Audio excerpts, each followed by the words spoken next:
Hello, everyone. I'm Jim Garrison, and I want to welcome you to day 228 of Humanity Rising.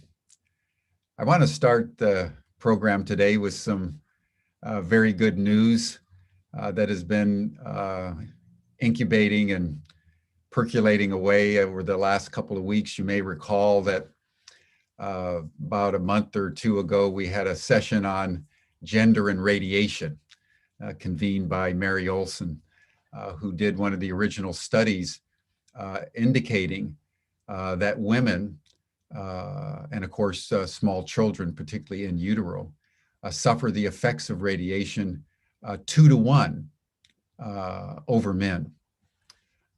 We all took that in, and then other people got involved in the conversation. There was data that then was released indicating that in terms of the current vaccinations, women are suffering far more side effects and morbidities than men. And then yesterday, we had a session with Osprey Oriole Lake, the founder of the Women's Earth and Climate Action Network. And she had just released a report on the damaging effects of the fossil fuel industry, showing that women again suffer far more than men in terms of the effects of fossil fuels. And of course, that includes minorities. That's true for COVID. It's true for most of the deleterious effects of the environment, climate change. For example, it doesn't affect everyone equally. It affects the poor people, the people in the developing world. So out of this, a group of women have coalesced through Humanity Rising.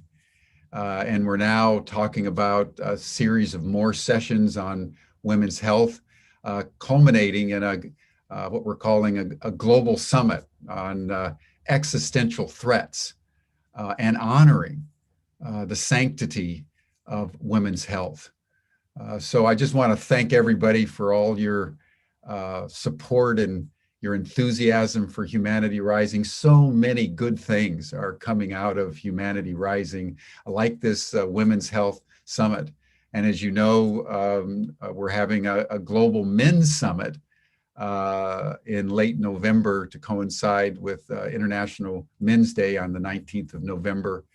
And that also came out of Humanity Rising. We had a session on men's issues, and that has coalesced, and we're having now a series of sessions. The next one in May will be with Black men, talking about Black Lives Matter. And then every month we'll have some kind of Humanity Rising session on some aspect of men's issues as they struggle in their own way for a new kind of liberation. So to have Humanity Rising support some specific issues related to women, specific issues related to men, while we develop other kinds of partnerships, is really a beautiful thing. And it makes it so joyful for me each day as we convene these sessions to know that there's so much goodness out in the world, and there's so many people working 24/7, 365 to turn this runaway train, at the center of which is runaway climate change, and governments that seem to be intentionally incompetent and refuse to take seriously the global crises of our time. And yet in and through all that, humanity is rising in a powerful way at a critical moment in the human journey. So I just wanted to open our session today with that development. We'll be talking about this obviously much more as we move into the next months, but since it's just bursting up. And I would add that it's our own Leslie Southwick Trask, who was so instrumental in the formation of the Chat Action Group and in the Peace Lab that is also developing with Kurt Kruger and others monthly sessions on the critical issue of peace. Leslie has recently joined our team as a strategic partners coordinator, and she will be the point person working with Mary Olson and a growing group of women's organizations to put together the Humanity Rising sessions and this global summit on women's health in the face of these severe existential threats. So much more to come. But let us now, as we begin this session, take a deep breath and just remember ourselves for a moment. Remember you're in a body. The body loves you, and the body supports you every day in every way that it can. Take a few deep breaths. Close your eyes and place your attention on your heart in a spirit of gratitude and thanksgiving that you're alive. We're all alive at this extraordinary, fragile, and enormously potentiated moment in the human journey.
Thank you, everyone.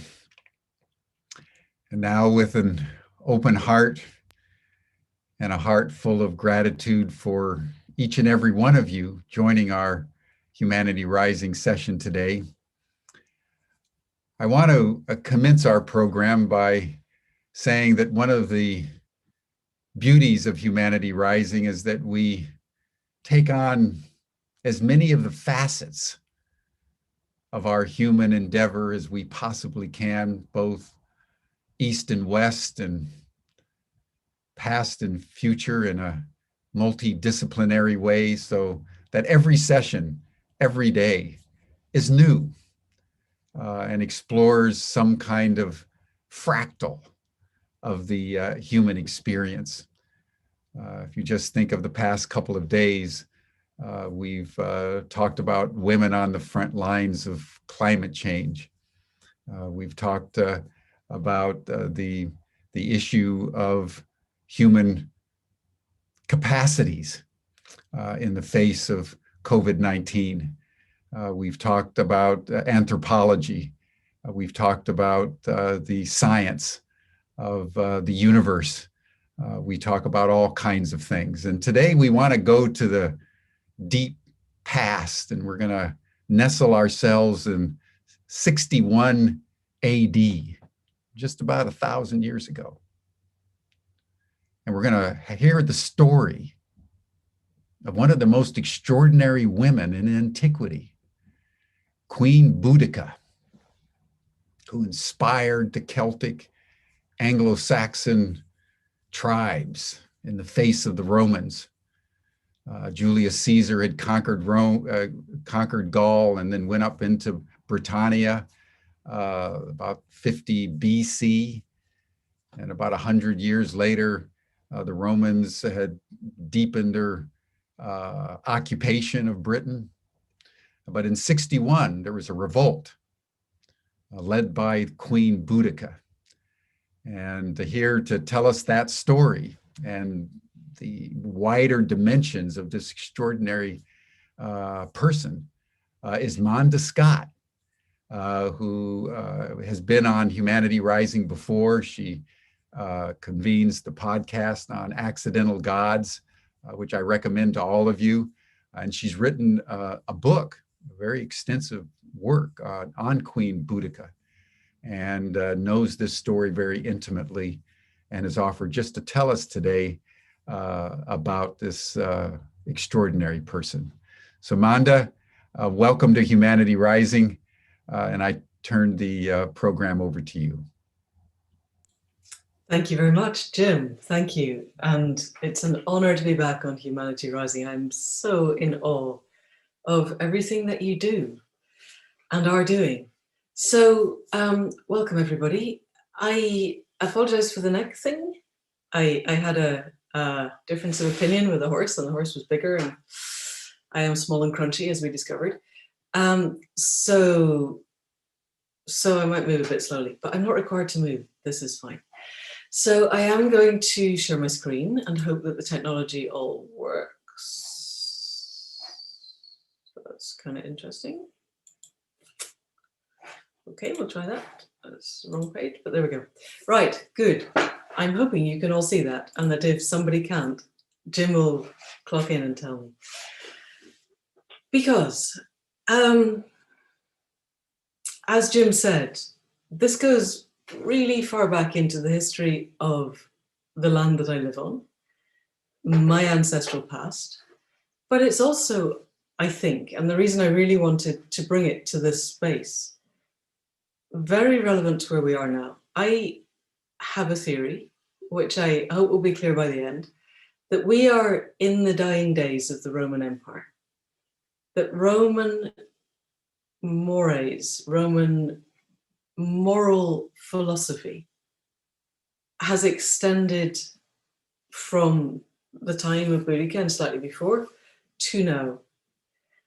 And that if we began to understand who we were as a species before that, then we can bring parts of that together to see what we can be after.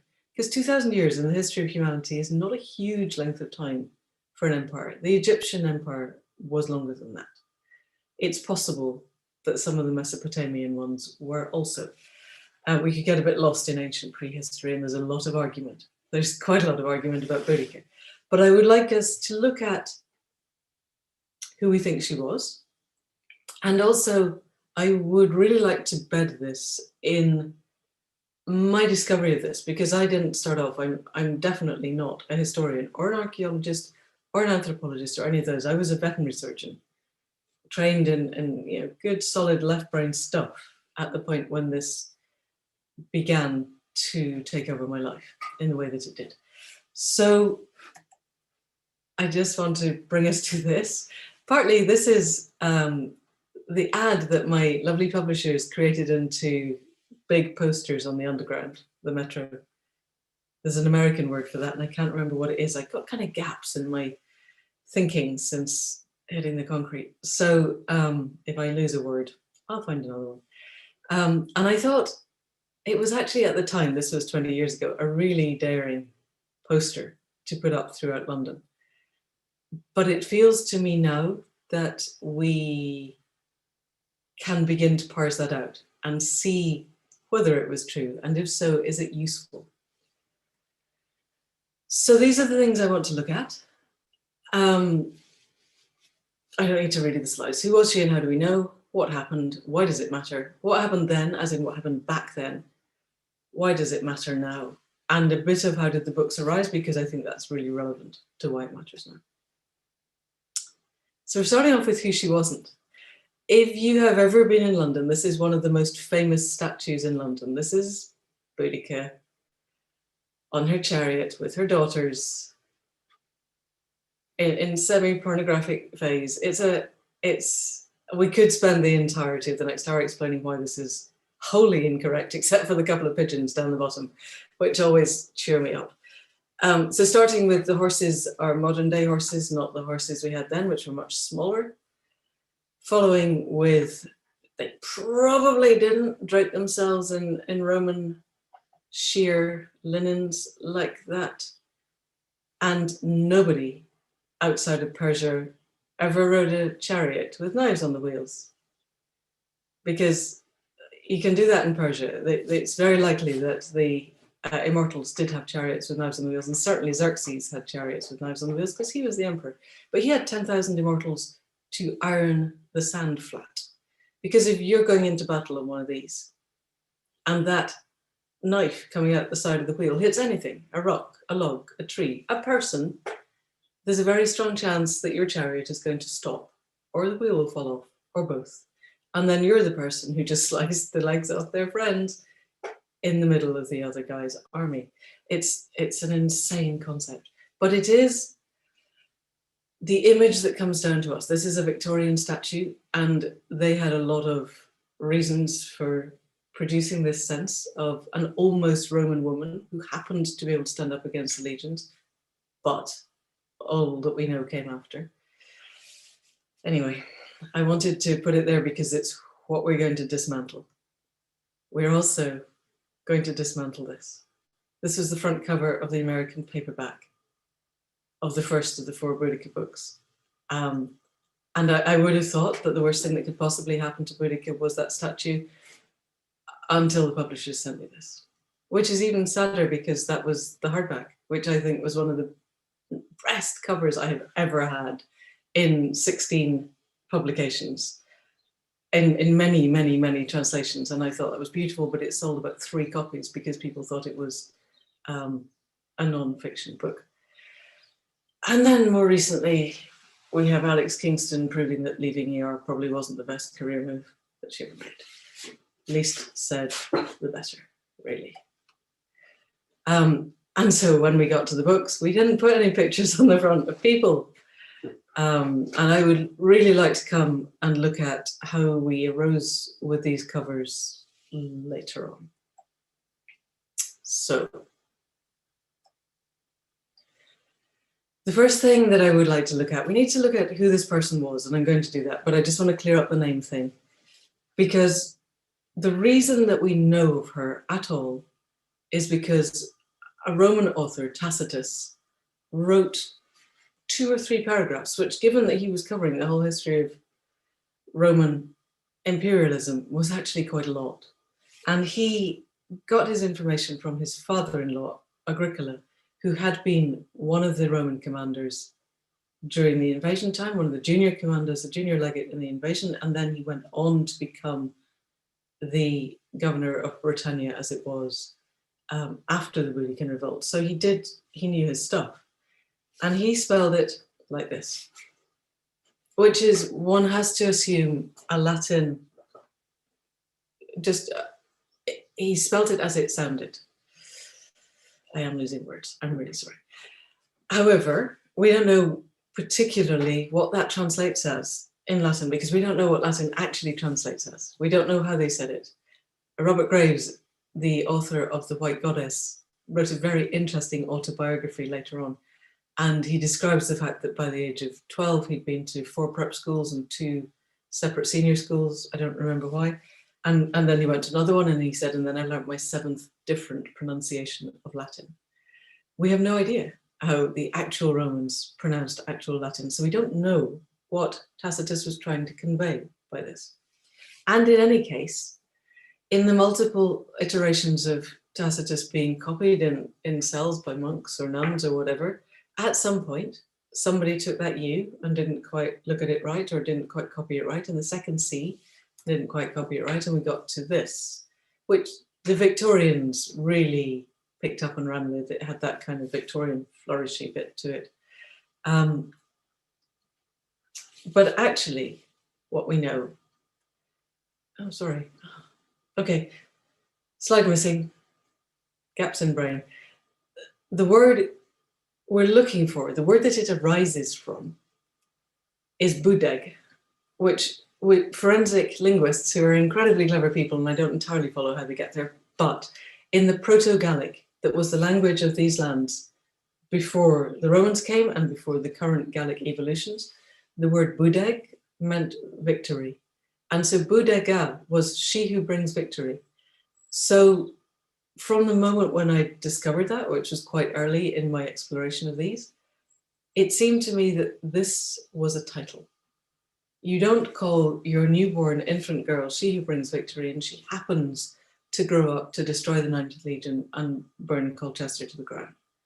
I think it was an acquired name, partly because we also know that this was quite common. There's another of the Britannic peoples that Tacitus talks about is called Calgacus. He gave the famous speech at the Battle of Mons Graupius, which of course he didn't, but Tacitus put it in his mouth of, they wrought a desolation and called it peace, which was probably the best epitaph for that phase of Roman imperialism that exists. And Calgacus means sword bearer. And he was the guy who was leading the defense of those lands against Rome at that point. So we know that there was a tendency for Romans to pick up a title that somebody had and then assume that it was their name. So I'm going with the fact that this is a title and that she did, for a while, bring victory. Then we are looking briefly at the tribal names. And again, Tacitus wrote the top one, which tends over here to be translated or spoken as Iceni. But on their coins, the people whose tribe it was wrote it in the bottom spelling. So given that you want the top one and the bottom one to sound the same, I think it's much more likely that it was Eceni or something of that equivalent. Definitely the first vowel and the last vowel are different, and the first one and the middle one need to be the same. So these are not relevant to you, but they take us to a time and a place where very little is known. Oh, I just wanted to show you this. This is my foal, not the one that ran me over. So I took Iceni as my stud name, and I have the horses. And the dog on the left is Iceni Standing Rock, who was born at the time when the whole Standing Rock events were happening. And he won crofts in the days when we could still run around at crofts without COVID telling us we couldn't. So we have the modern stuff. So I did a talk about this. I've been doing talks about Boudica for quite a while. And at the end, a gentleman stood up and said, how do we even know she existed? She might be complete fantasy. She might not have existed at all, which is wholly true. My answer at the time was, well, there's considerably more evidence for her existence than there is of Christ, for which there is not a single piece of historical evidence at all. But you're right, she might not exist. She might not have existed, and she certainly might not have existed in the way that Tacitus said, because when you're reading a history written by the winners, you have to fill in the gaps. Nonetheless, Tacitus wrote reasonable detail for the events of the insurrection, the rebellion against Rome in 61-62, partly because I'm pretty sure he listened to his father-in-law talking about it quite a lot, because it was hard for the Romans. They only just won. There are moments when, with a little bit of luck going the other way, Britain would have been free of Rome. And we'll talk at the end about what I think that would have done, because I think it would have changed the history of the world, really. So we have written evidence from someone pretty much contemporaneous. We have written evidence from Cassius, but that was 200 years later, and basically he was copying Tacitus, so we can largely ignore that. We have archaeological evidence that the things that Tacitus said happened did happen. And without Tacitus, we wouldn't have known what it was that happened. So when he says that the native forces, the combined tribes of Britannia, burned Colchester, the town we now know as St. Albans, and London to the ground, we can go and we can do digs and we can find a layer of ash that dates to the same period in each of these three places. And without Tacitus, we would be guessing. with Tacitus, we're still guessing a bit, but at least we can say there was something. There was an insurrection, and these places were burned to the ground. So, reasonable evidence there. We have the coins, which I'll show you in a second because I think they're really interesting. And then we can have deduction of the gaps. So, fast forwarding, and I'm sorry this is a spoiler, that the Romans did win in the Boudican revolt. And we know from Tacitus which tribes were pro-Roman and which tribes were definitely not pro-Roman. And we know that the Eceni, the tribes from the east of England, from that bulge in Norfolk and Suffolk and a bit of Essex, were where the insurrection arose. And archaeologists have put a lot of time into looking for evidence of human habitation of this area in the post-rebellion era. And it was about 10 years ago where they found something at all of human habitation there. And it's very, very, very basic. So we know from Suetonius as well as Tacitus that in the aftermath of the rebellion, Suetonius Paullinus, not the author Suetonius, the Roman governor at the time, went pretty mad and got very, very, very vengeful. He did what all winning armies do to the people who have dared to stand against them. And he massacred a lot of people. And he made their land uninhabitable. And in the end, Nero, probably Seneca acting through Nero, ordered him back because they had realized that you can't tax people who are dead. And one of the things that they wanted out of Britannia was taxes to pay for the armies that they'd lost there. And so it seems likely that the brunt of Suetonius Paullinus' vengeance was meted on East Anglia, and that's the reason it's really, really hard to find any evidence of people there until several hundred years later. So that's our series of at least believing that there was an insurrection. And then the rest is Tacitus just making it up? How would he have known that the word Boudica meant she who brings victory if there wasn't somebody? And then we're looking at, I think what had upset the gentleman who was asking me the question so much was my suggestion that there were women who fought in those times. So we're going to step on a little bit. Just before we do that, I just want you to show these are actual Iceni coins. And you'll notice that they have a commonality. They have two commonalities. One is this is a horse, and the rest is the horses are surrounded either by flowers, and that's flowers in the sun, or corn.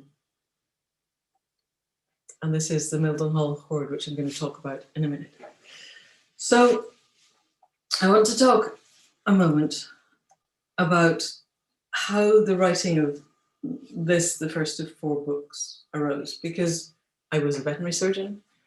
And then when I decided I didn't really want to be a veterinary surgeon, I started off writing crime novels.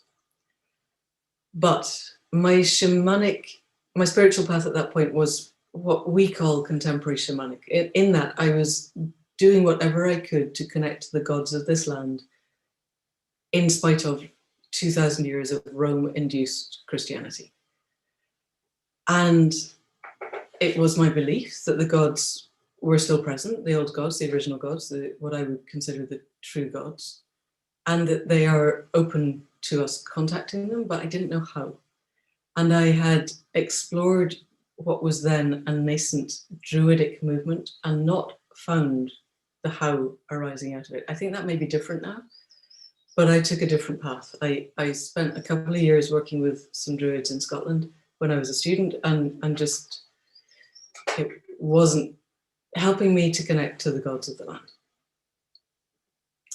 So then I was very lucky in that I graduated as a veterinary student in the mid-80s at the point when some of the native North American First Peoples decided that their spirits, their gods, had told them they needed to teach white people because otherwise we would destroy the world.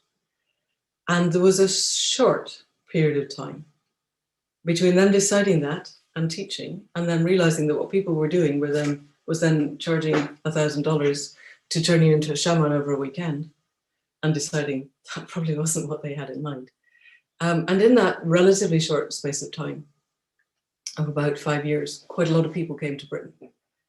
And other people from Britain went to the States, and a lot of learning was available. And I found in that if I listened to the core of what was being taught, that I could find ways to connect with the gods of this land. So I was doing my best to do that.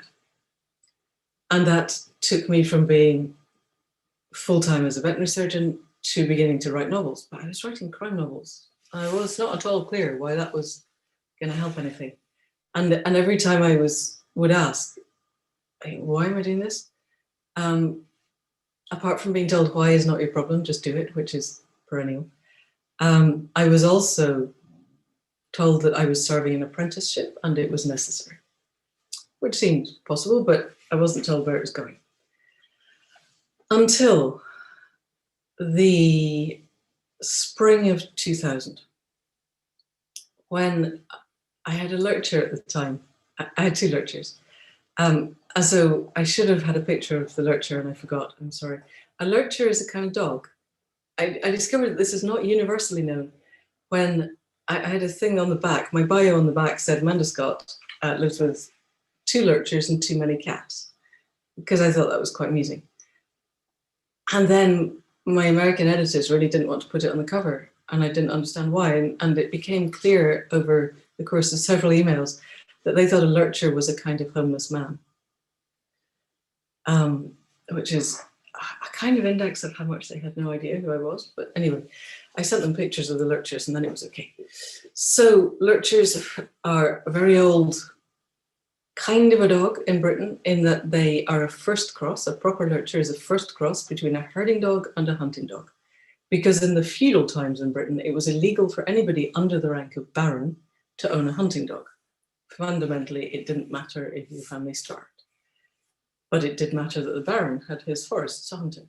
So what everybody under the rank of baron did was to cross the running dogs, the greyhounds basically, or the forebears of the greyhounds, with their herding dogs, the forebears of our collies, to get a dog that looked like a collie, worked like a collie, but could hunt like a greyhound. And that's a lurcher. So I had 2, and one of them was a pretty good hunter. And I generally speaking, have no problem with the hunter-hunted duality, as long as I'm not the one going, see that hare? You need to kill that hare, which I never did. And she didn't catch very many of them. And generally they would run for a bit and stop and watch and wait for her to catch up and run a bit further. But on this particular day in Newmarket, so I was a horse vet. Newmarket is where horses happen in the UK. I had a student for a while who reckoned there were 26,000 people and 260,000 horses or something ridiculous within the curtilage of Newmarket town. So I was walking on the heath, which is a big area with quite tall grass. And Inca went off. And I was thinking about the next book, which was going to be a crime novel. And she came back with a hare. Dear. And oh dear, turned to, oh my goodness, this is a total catastrophe, at the point when I realized that the hare was a lactating doe, because hares are sacred to the gods of this land. They are certainly sacred to the gods that I follow. And a lactating doe means that they're very young, waiting for her to come back to them to feed them. And the grass is this high, and hares lie very still in their forms, little hares, leverets, and don't move. And I couldn't tell the dogs to find them, because the dogs' way of finding them would be to crunch them and bring them back, no longer alive. So I put the dogs in the car and I spent the rest of the day looking for these leverets, and no surprise at all, I didn't find them. So my experience of the world is that the gods will whisper, and then they will speak, and then they will shout. And if you get to the point where the gods need to shout at you, generally speaking, you're going to wish you listened when they had been speaking or whispering. And this counted, as far as I was concerned, as quite a loud shout. So I went home, got changed, got the dogs, and I went. There was a place, there is still a place called Thetford Forest near where I lived. And in the middle of Thetford Forest at that point, and no longer, sadly, there was a hazel tree that genuinely I couldn't begin to wrap my arms around. It would have taken 4 or 5 of me, arms fully outstretched, to wrap around its trunk. And that was my sitting place for really connecting to the gods. So I went, and as we had been taught to do vision quest, is no food, no water, hold your question until the answer arises. So I did. And the answer came very quickly, that they wanted me to write about Boudica. And this wasn't completely out of the blue, because I had made a commitment in ceremony with my then teachers 3 or 4 years before that I would do this, which was a kind of rash thing to do because I had no idea. I knew nothing. I didn't even know the proper spelling of the name. And I certainly had no idea of anything about the history. But it had happened, partly because this is the name associated with our shamanic past in this country. The druids were the indigenous spirituality of the UK, of Britain, and they were wiped out by the Romans. And so if I wanted to really explore our indigenous past, this was the era to go for, and this was the name, is the headline name. So I'm sitting under the tree, and then this is what, and I think, oh, you're kidding. No, I can't do it. Because always in a writing life, this idea of the ultimate book that I'm going to write, it's always at least 10 other books away. Because I'm in the middle of an apprenticeship, and this apprenticeship is going to take me the rest of my life, and I'm not ready. And I have no money. I have no time, therefore, because I'm still doing veterinary stuff. I'm not an archaeologist, historian, all of those things. You know, this can't be right. So first rule of sitting under trees is, if you don't want to be there for a lot longer than you need to, you listen to what's said when it's said. So eventually I listened. What I did, I was young and I was arrogant. Let's just get that one out of the way. I made an agreement that I would go home and do the research, because I had just enough money. This was April or May, to get me possibly through the summer before I was going to have to go back to actual getting a proper full-time day job. I was running 3 or 4 part-time jobs simultaneously, which kind of gave me time to write crime novels because they don't take any research. Just have to work out what you want to say and then how you're going to say it. So I went back, and I was really lucky. Newmarket is right next to Cambridge, and Cambridge has one of the best libraries in the world, and I had access to the classics library and the archaeology library and the anthropology library and all of the big libraries. And I discovered very quickly that there were more books written about the military history of the Boudiccan era than there were on veterinary anesthesia, which was my subject, by quite a large margin. So by June of that year, I had a 23-page synopsis. And I don't know how many of you out there write novels, but normally you write about 6 lines that go, this is roughly what this book is going to be about. And these are the main plot points, but we all know that'll be different by the time we actually get there. So pay me some money and trust me, it'll be fine. Certainly that's how my outlines had been up until then. But I needed to prove to myself that there was a story here, because when I got home from my sitting under the tree, the first thing I did was phone a friend who was the only person I knew who had written history and in the Roman era and crime. She wrote Roman crime. And I phoned her up and said, hey, how about it? And she said, no, you can't do this. 2 reasons. Your publishers will never let you because they've branded you as a contemporary crime novelist. You can't change. And second, there isn't enough. If there was enough to write about Boudica, I would have done it. And there isn't, so you can't. But the thing about sitting under trees and making a promise to the gods is that one of the other things you learn quite early on is it's really not a good idea to decide you didn't really mean it. In fact, probably the worst mistake you will make. So I did not consider myself to have a choice. And I went and did the research. And by the end of the month, I had a 23-page synopsis of at least 3 books. So I went to something called Crime Scene 2000, which was a big crime conference, and I sat in a panel with 3 other people like you do. And my editor at the time was in the audience, and she and I had fallen out very, very, very badly, to the point where we were holding conversations only through my agent. And somebody asked the question that every writer really loves to be asked, which is, what are you doing now? Because this book that we're talking about, you published that 3 months ago, so you wrote it 18 months ago. What are you doing now? And purely to annoy my editor, with whom I was really cross, I said, I'm writing a historical series about Boudica. Which did succeed in making her very cross. And she offered risible amounts of money for it. Like, you definitely can't give up the day job amounts of money. And in fact, you'll probably have to go back to working full time, and then you will never be able to do the research. Which didn't feel very good. But I had still got enough money to keep going, so I carried on writing.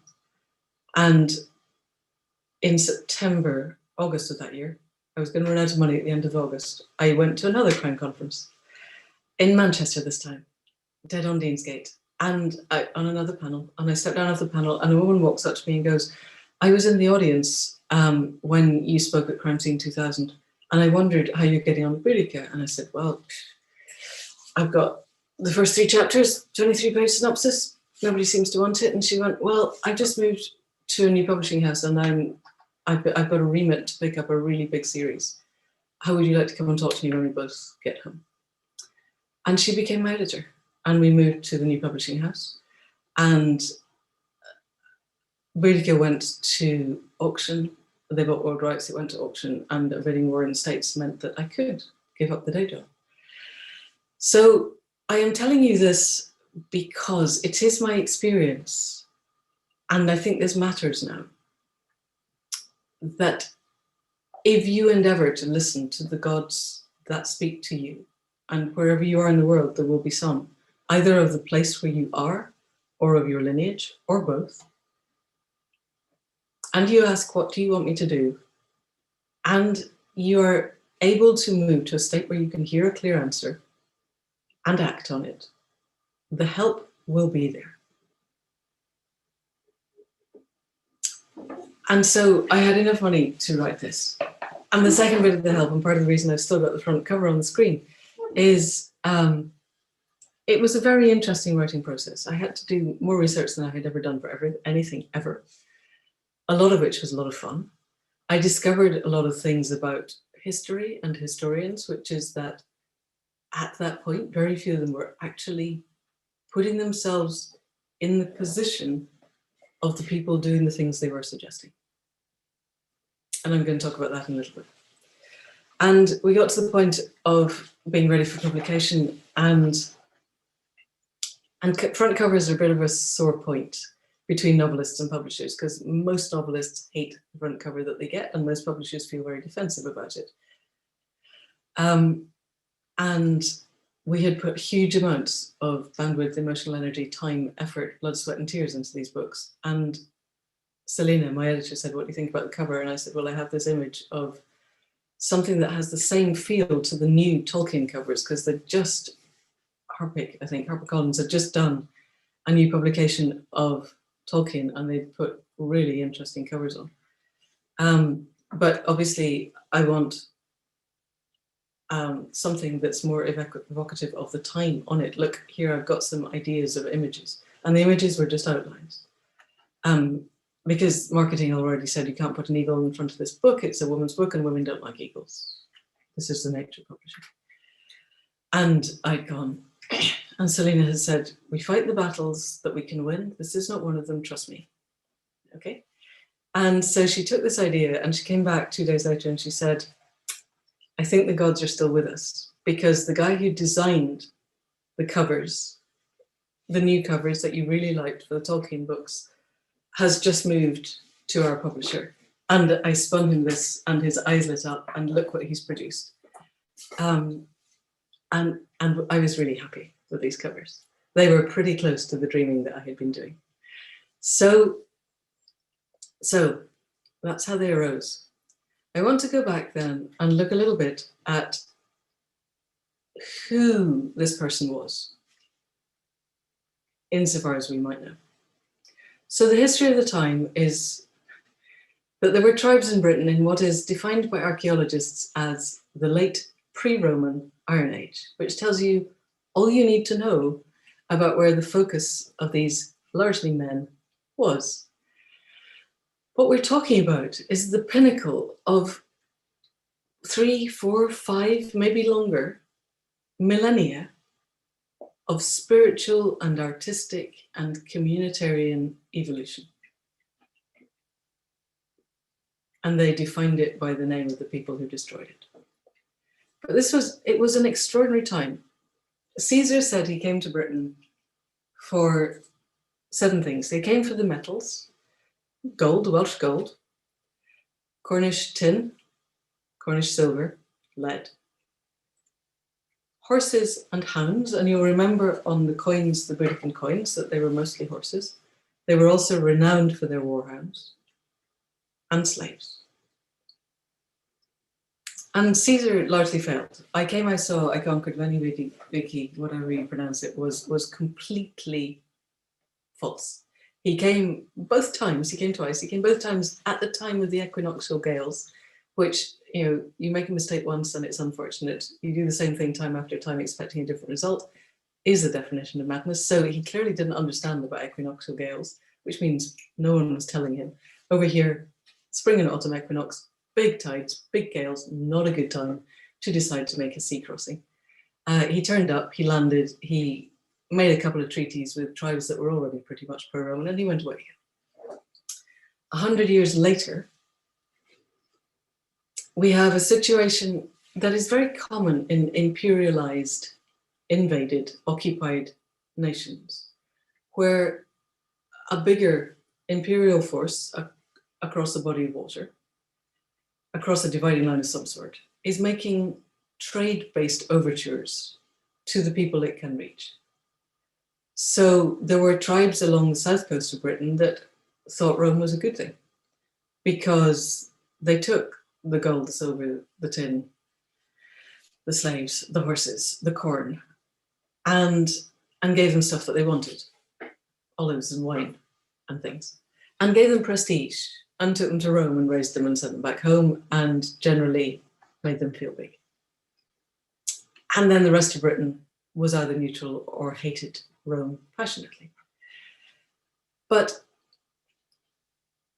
what I learned as I went through, because when I went to school, we learned about Boudica, we learned that she lost, we learned the Romans were the amazing, wonderful, glorious people who brought us nice straight roads and hippocausts and order and Pax Romana and civilization and language and Christianity and marriage and ownership of a woman passing from her father to her husband, and these are all good things.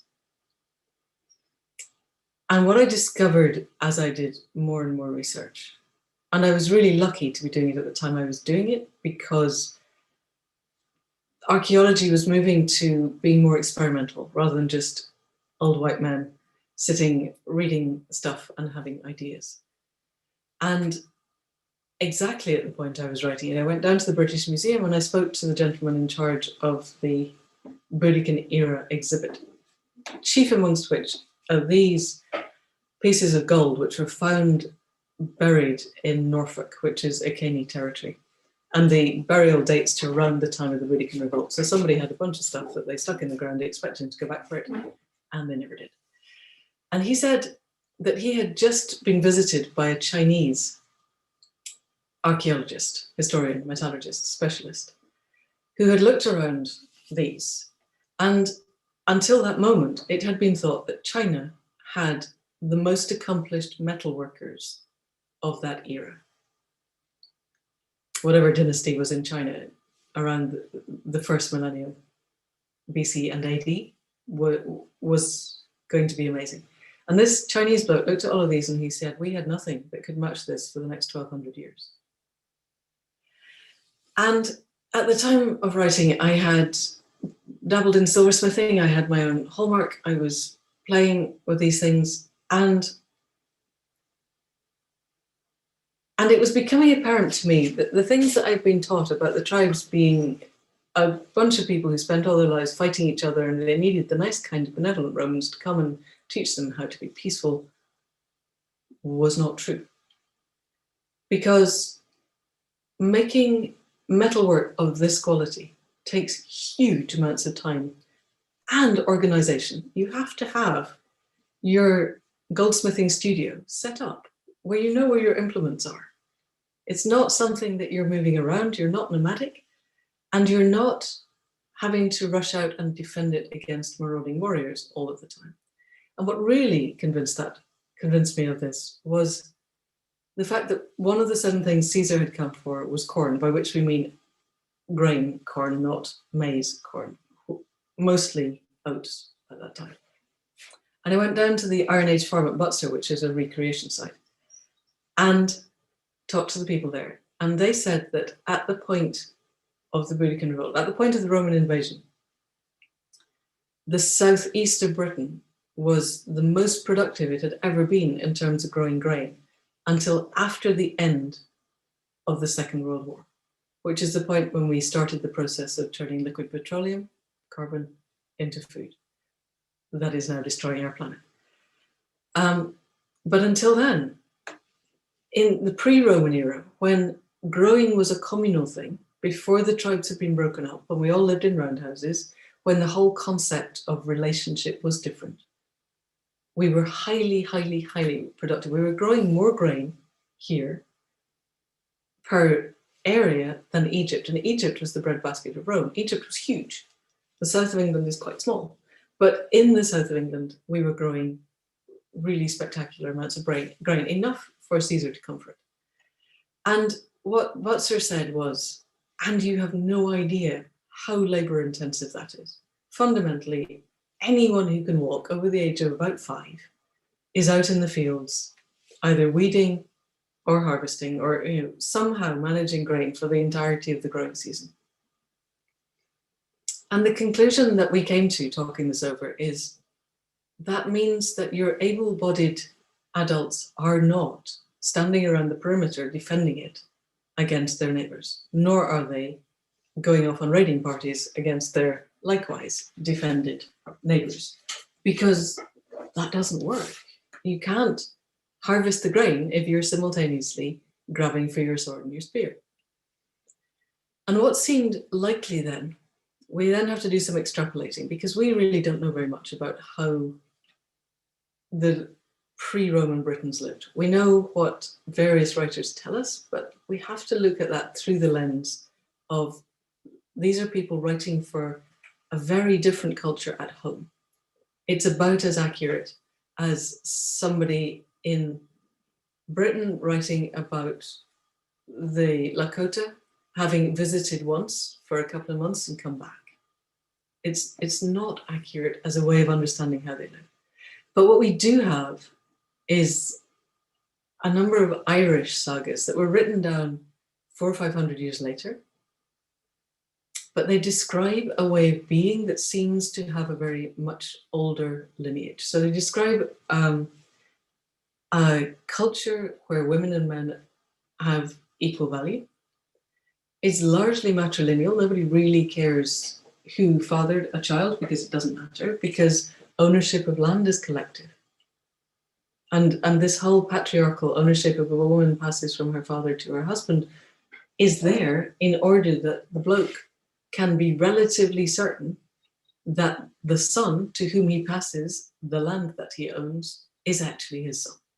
And now we look at DNA and we know that at least 30% of the time that wasn't the case, but he believed that it was. And that whole concept arises if an individual owns land. A male individual owns land. And if the land is farmed collectively, it doesn't matter. We also have a situation in Ireland where when Cuchulainn, who was one of the great champions of Ireland, wanted to train to be the best warrior that he could, he went to the warrior school run by the woman called Scatha.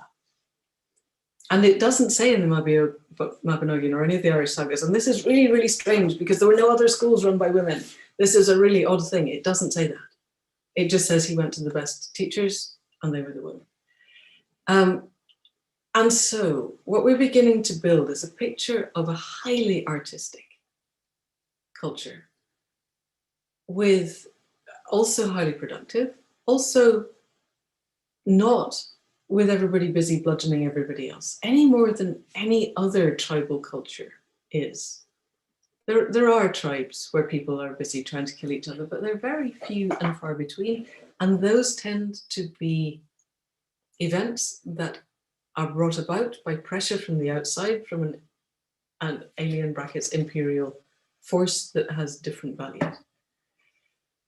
We know that the spirituality of the time, the Druidic spirituality, was key to the way that they lived.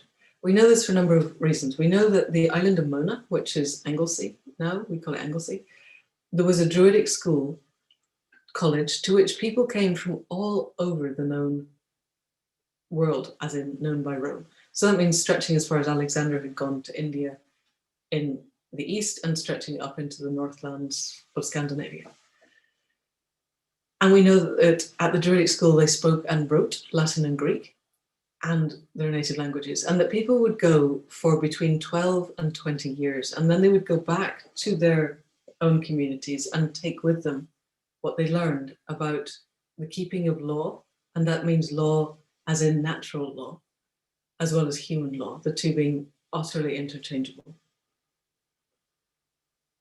And we know also that the spiritual leaders were deeply involved in the insurrection against Roman occupation.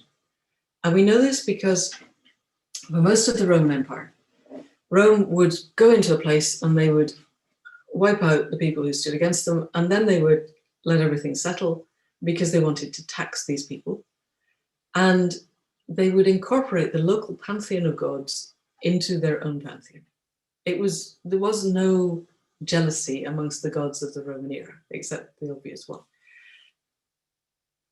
As long as you were prepared to build a temple to the god Claudius, say, in Britain, or whoever was, the Romans decided they wanted you to build a temple to, fund it, put in some priests, that was fine, except in two places.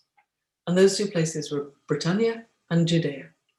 And in those two places, the priesthood was intimately involved in the insurrection. And in those two places, Rome did its very best to wipe out the spirituality. And they succeeded rather better in Britannia than they did in Judea. But in Britannia, for the 20 years of occupation before the insurrection, it was illegal under pain of crucifixion to be a bard, to sing the songs that told the stories of the people because nothing was written down, or a soothsayer. So to do any of the things that are the role of what we now call shamanic spiritual leaders within an indigenous culture.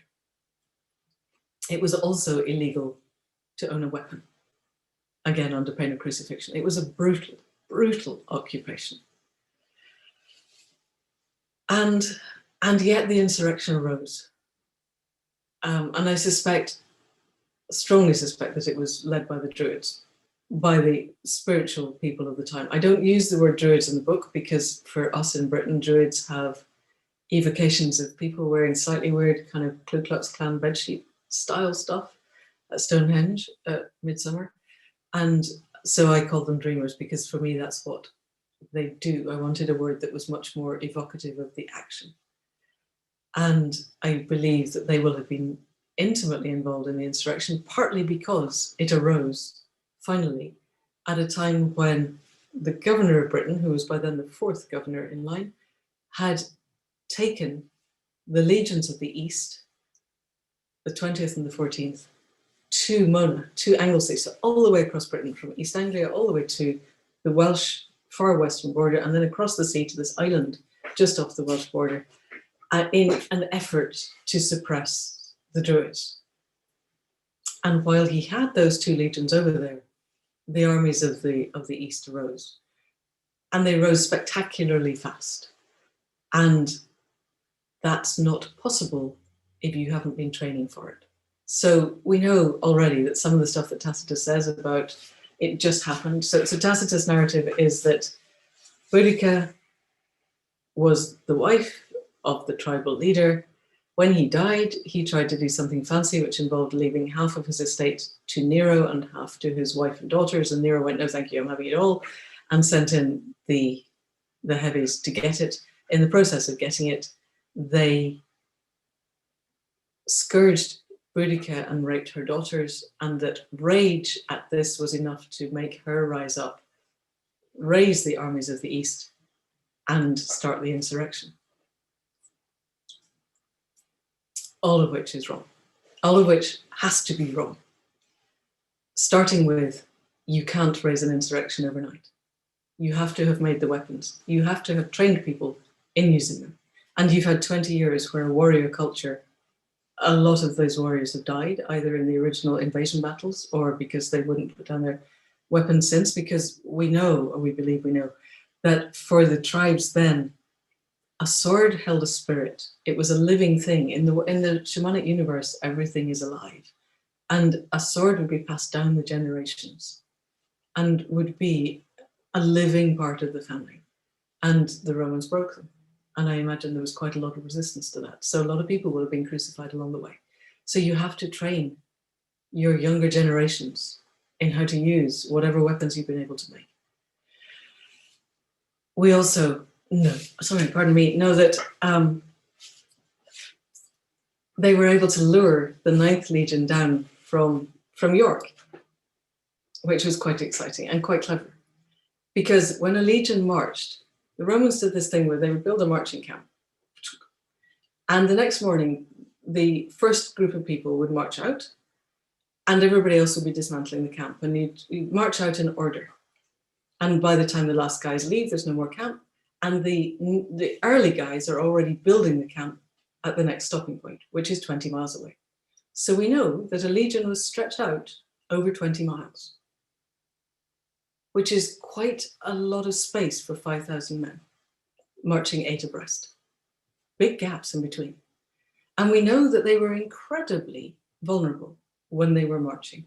I don't understand why they did it this way, because they were not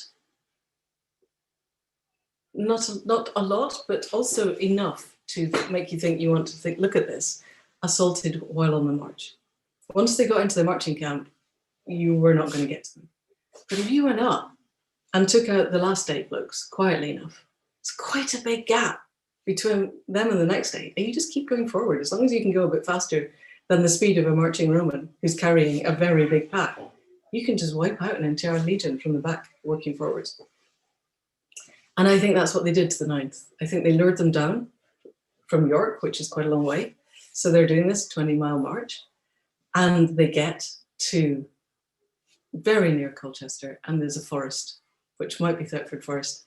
And the only bits that survived of the 9th was the cavalry and a couple of the officers who took the eagle with them. Because if a legion lost its eagle, then it was disbanded. It didn't matter if you had 4,999 men. If you'd lost the eagle, no more legion. But if you had one man and the eagle, they would reform the legion.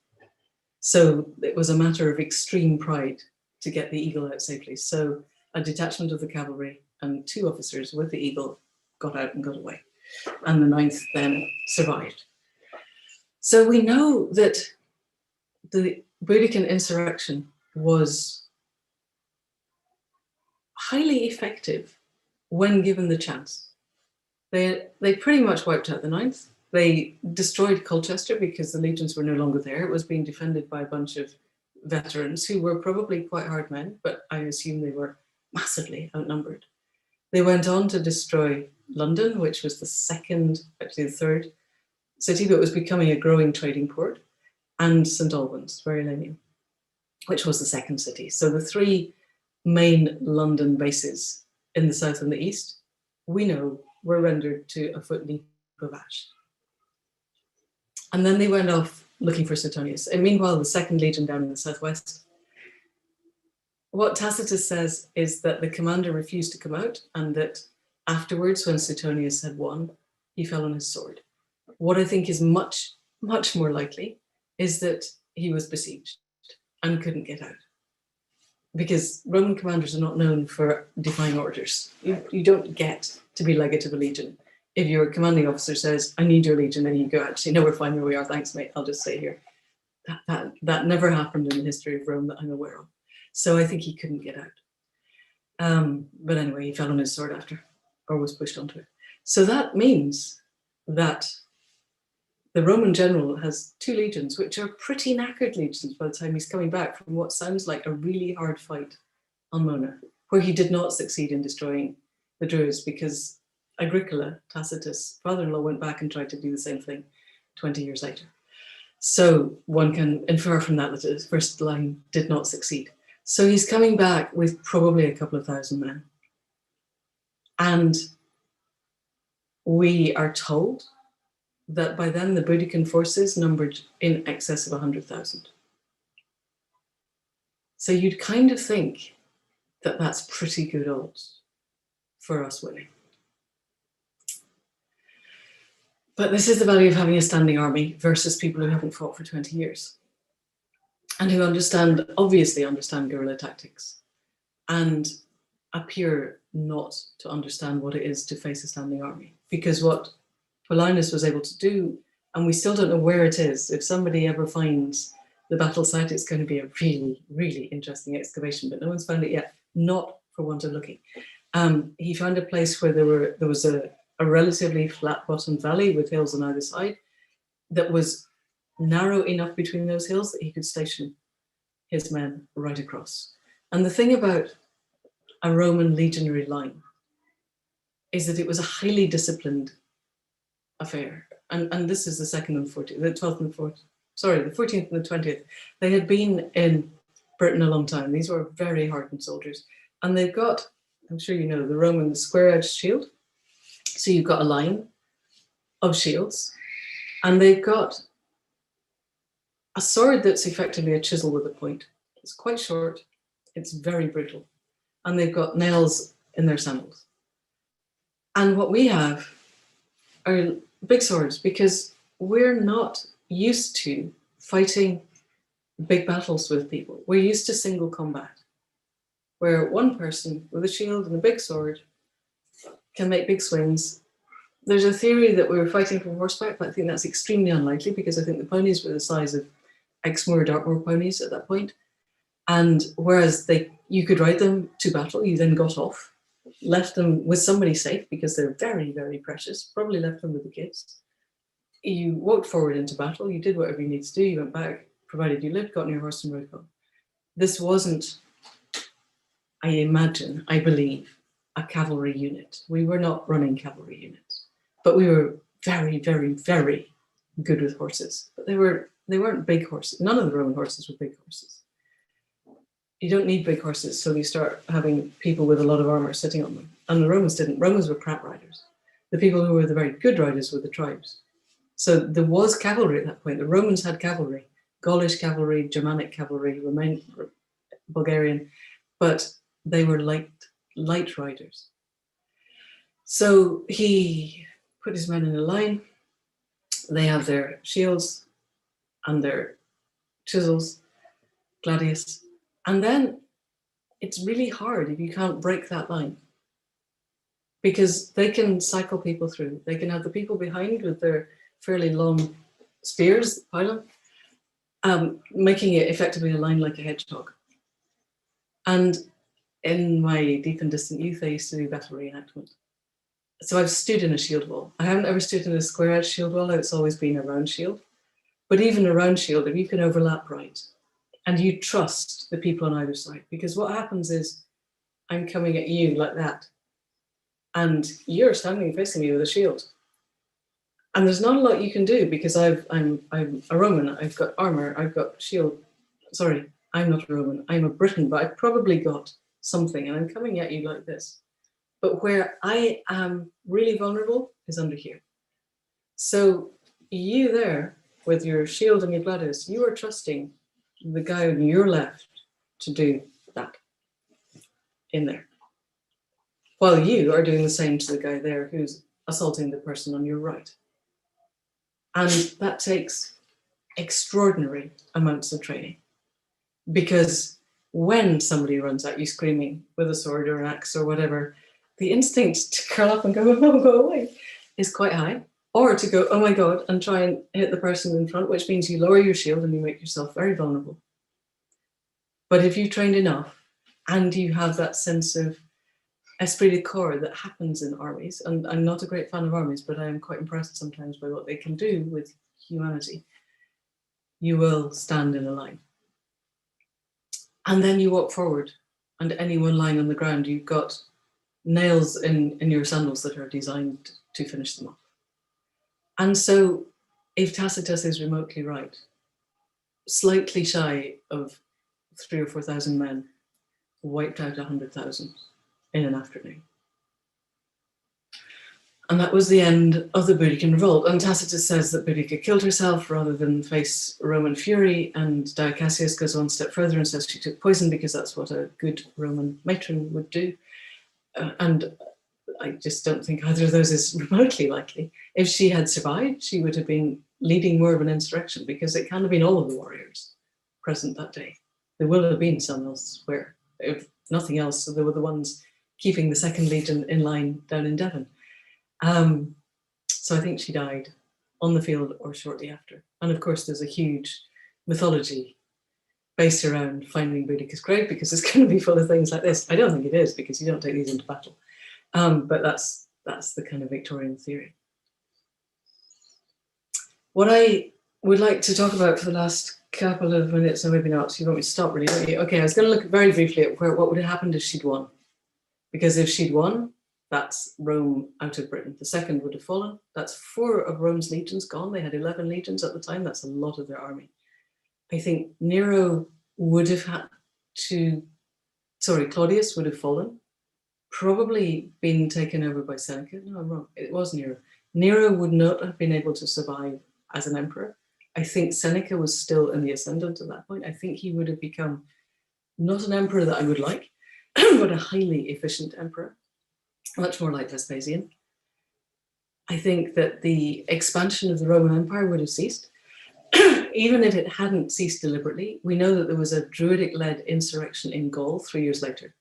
So the Druids were still active, even though Mona by then was seriously under threat. If Britain had stood and survived, and we had that resource of Druidic spirituality and Druidic knowledge and Druidic understanding of tactics, I think the whole of Druidic Europe would have risen up against Italy, which was quite a lot. As a result of which, Rome's pet religion would not have taken off and would not have been pushed around the world. And the idea of imperialism that Rome fostered, the idea of taxes, of taking over a country and then taxing it till it's bled dry, would not have fostered. It's very likely that the Anglo-Saxons, the Northmen who came and swept across Europe, that was by then an undefended Europe because Rome had pulled the legions out of a peoples that were no longer allowed to fight, that wouldn't have happened. So the whole of Western European history would have been totally different, and therefore the whole of world history would have been different. So I'll stop now because I've gone over time. Sorry, Jim. I'm back. No, not at all. You're just on time. This was that's good. Amazing, Manda. This was just simply amazing. You've completely reframed and re-envisioned history. And as someone who studied history, was a history major for most of my education, it feels intuitively right. Thank you. What you've laid out, intuitively right.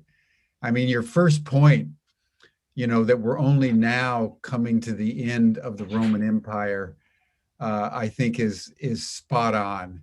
You know, Rome didn't fall, in 435 AD to the Visigoths.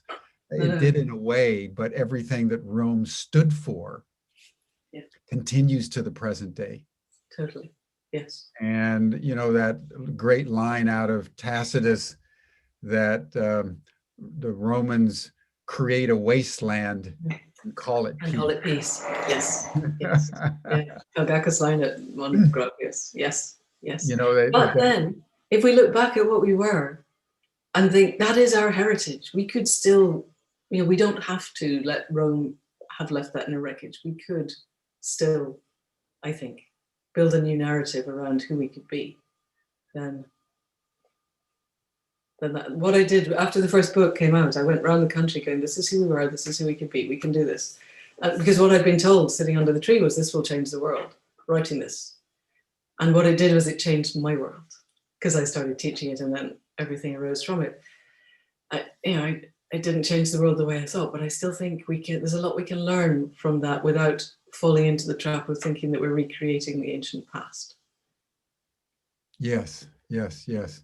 Well, that was the question that I wanted to just probe as we come toward the end of our session, is that if you could imagine Queen Boudica being alive today, how would you imagine her expressing both her rage against the Roman Imperium and her deep desire for a liberated new order? I mean, what comes into your imaginal creative intelligence around that? That's a whole lots of stuff. First is, I remember talking to Gail Bradbrook at a point in the first Extinction Rebellion, the pink boat at Oxford Street and Oxford Square. It got to a point where it was feeling quite confrontational with the police, and she ended up going out and she had found there were no megaphones, but she found a plastic horn and she went out and she blew it.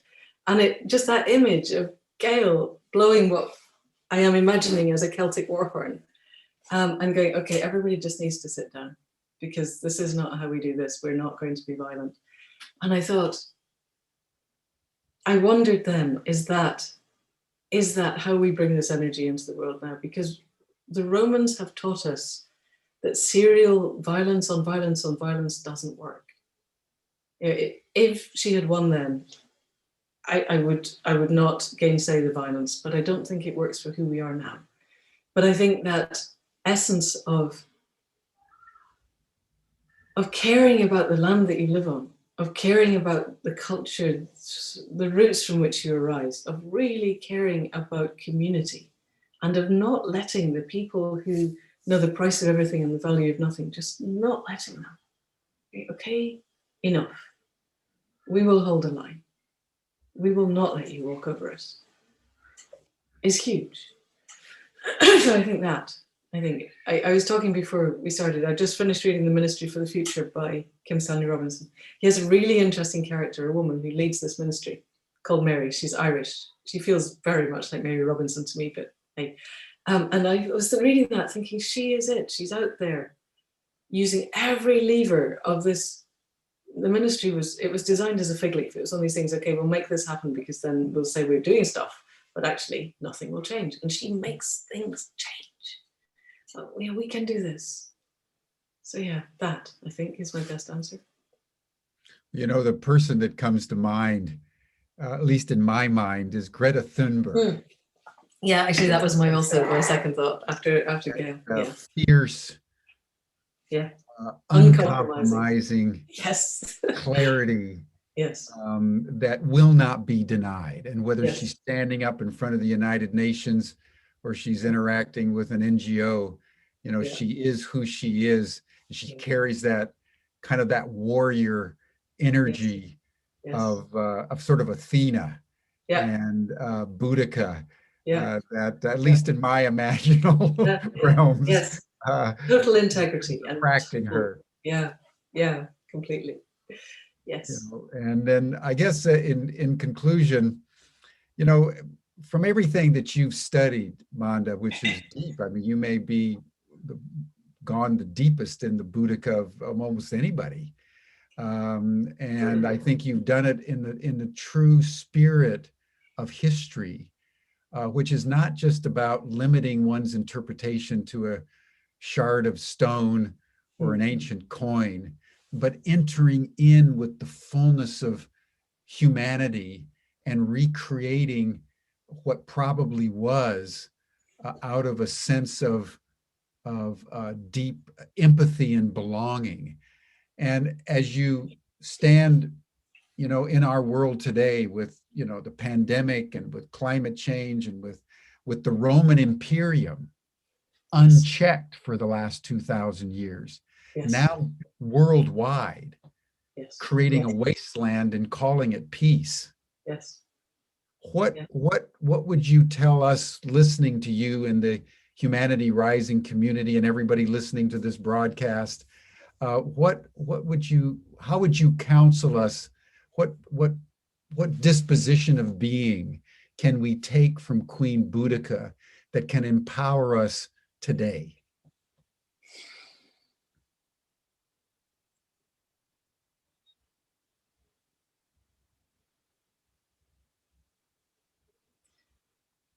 So I come back to everything arises from the land. In my understanding of her and who she was, everything that she did arose from her connections with the spirits of the land. And this is, I've said this before on Humanity Rising, I don't think we can do this alone. We do this by connecting to the web of life and saying, what do you want me to do? And being in a position to do it. And not going, oh, you know what, I don't think I can do that, it's too complicated. We need to do, even whatever is asked of us, we need to do it. I think that's, for me, the Boudican thing is, if you have to march across the country and die, then you march across the country and die. But there's probably other things nowadays that are the equivalent of that. But now, I just think we're so close to so many tipping points that if everybody went, you know what, I'm not playing the game anymore. I'm not taking part in the Roman stuff. Whatever it is that the web of life needs of me, I will do it. And if we can, and I think, you guys are doing this with Humanity Rising. You were asking, and I shared with you earlier the children's fire. He went down to the sea. He said the G7 is coming to Cornwall. He went down to the sea in Cornwall. What do you need of me? And he had a dream that night. And this beautiful little 3-minute video is the result of the dream. The more we can dream with the land, because Boudica was the title of the book, largely because if I'd gone to my publishers and said, I really want to write a book about the spirituality of the late pre-Roman Iron Age, forget it, it's not going to happen. I go, okay, nobody's ever written about Boudica before the revolt. I want to look at who we were before we look at what happened. And they go, oh, that's a good idea. It's that sense of being part of the web and understanding that we don't have to have all the answers ourselves. We just have to ask the right questions. Beautiful. Whatever the web of life needs of us, that is our command. Yes. And yes. You have exquisitely embodied that today with your own narrative of your journey, getting to writing the novel and everything you're doing with Accidental Gods and your presencing of yourself in our world. And so, Manda, thank you so much for this inspirational journey into our past, because it speaks to the virtues that we need to ensure our future. Thank you. Good man. Very good. Beautifully done. Super. Thank you so much. You're very welcome. Thank you, everybody. Thank you for being there. And everyone is welcome to our after session chat. You'll see the link in the chat box. And please, everyone, go on to our Ubiverse, ubiverse.org, if you want to upload blogs or videos or opinions of any kind, interact with one another. There's over 1,000 organizations that are using our Ubiverse, and we have thousands of people posting, on a daily, weekly, monthly basis. So this would be a wonderful time for you to express what you're feeling about Queen Boudica, yes. Both past and present. So you're welcome on that. And then on Monday, we're going to turn to a true Roman czar. A Roman czar. Vladimir Putin. We're going to be discussing Vladimir Putin, who has just finagled a vote of the Russian people to give him 2 more terms, which means that if he lives out his next 2 terms, he will have served as president for nearly 35, 40 years. He's truly a czar. He's truly a Caesar, and he rules Russia by imperial command. And to help us understand Vladimir Putin, we're going to have Vladimir Posner, who's one of the most extraordinary people I know. He's Russian, born in France, lived for many years in the United States, is completely fluent, without accent, in both Russian and French and English. He was instrumental in the Reagan years and the Bush years in citizen diplomacy, back and forth between the United States and what was then the Soviet Union. Is considered the foremost and most popular television journalist in Russia today, with his own television show. He is an extraordinarily seasoned man, now in I think his 83rd year. And he's going to speak to us about Vladimir Putin.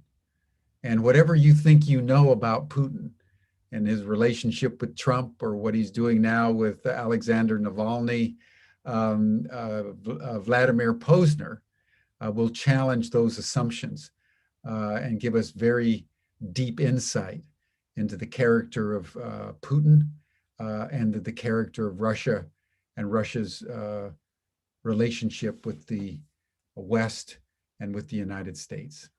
So thank you, everyone. We'll see you again on Monday for Humanity Rising. And Manda, thank you so much. This has been rich and a beautiful, inspirational ending for our week. We are all Queen Boudica. Yes, yes, we are Boudica. Thank you, thank you. Be well, everyone. Have a good weekend. I'll see you again on Monday. Yeah, I'll see you all in the chat room shortly. Yeah. Thank you, Manda.